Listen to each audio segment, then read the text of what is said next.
নমস্কাৰ।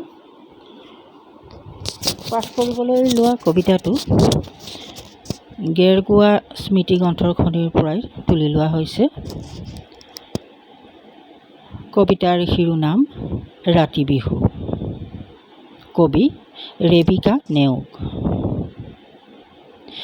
কেৰাচিনৰ ভুমুকটোৰ লেহিহান শিখাডালেৰে বাট দেখুৱাই মোহিনীয়ে এজাক গাভৰু।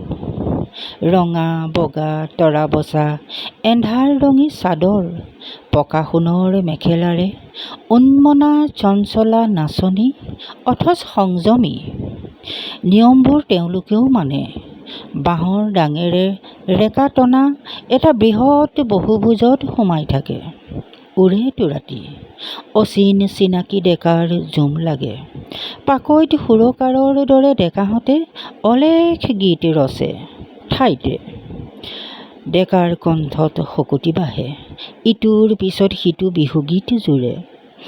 চাকচনিৰ শব্দত চিটিকনিত নাচনীৰ কঁকালত ভাঁজ বহে, হাততো বতাহ লাগে।